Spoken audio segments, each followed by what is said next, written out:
நம்ம இன்னைக்கு அவல் மில்க் செய்ய போகிறோம். இது வந்து ஒரு கேரளா ரெசிபி. சிகப்பு அவல் தட்டை அவல் நான் வாங்கி வச்சுருக்கேன். கொஞ்சம் ஐஸ் க்யூப்ஸு, காய்ச்சி ஆறின பால், பாதாம், சர்க்கரை, வாழைப்பழம். இந்த அவலை வந்து ஒரு கைப்பிடி எடுத்துகிட்டு நம்மளுக்கு எத்தனை கிளாஸ்க்கு பால் வேணுமோ அந்த அளவுக்கு எடுத்தால் போதும். நல்லா வெறும் அயன் கடாய் வச்சு லைட்டாக வறுத்துக்கோங்க. ஏன் வறுக்கிறோன்னா அது ஒரு க்ரன்ச்சினஸ்க்காக. நான் 3 கிளாஸ்க்காக தான் இப்போ இதெல்லாம் எடுத்துருக்கேன். அளவு 2 வாழைப்பழம் எடுத்திருக்கேன் நான். இதை நல்லா மசிச்சு வச்சுக்கோங்க. காய்ச்சி ஆறின பாலில் இந்த வாழைப்பழத்தை போடுங்க.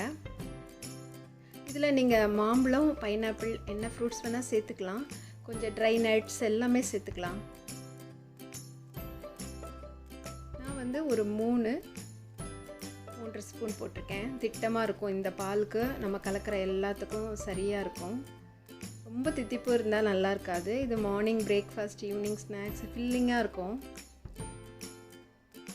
பாதாமை வந்து நான் சாப் பண்ணி வச்சுருக்கேன், அது போட்டிருக்கேன். ஐஸ் க்யூப்ஸ் கொஞ்சம் சில்லுன்னு சர்வ் பண்ணால் இது நல்லாயிருக்கும். இந்த க்ரன்ச்சியாக வறுத்து வச்ச அந்த அவலை வந்து 2 கிளாஸில் போட்டுக்கோங்க. வாழைப்பழத்தை பாலில் போட்டும் நம்ம ஊற்றலாம், இல்லைன்னா நம்ம கிளாஸில் போட்டுட்டு கூட பாலை மட்டும் கூட இதில் ஊற்றிக்கலாம். எப்படி வேணால் செய்யலாம். மேலே கொஞ்சம் பாதாம் போட்டுட்டு கீழே நல்லா ஒரு ஸ்பூன் வச்சு ஃபுல்லாக கிளறி விட்டுட்டு உடனே குடிச்சிருங்க. அப்போ தான் அந்த க்ரன்ச்சினஸ் இருக்கும், அவலோட இது டேஸ்ட்டு தெரியும்.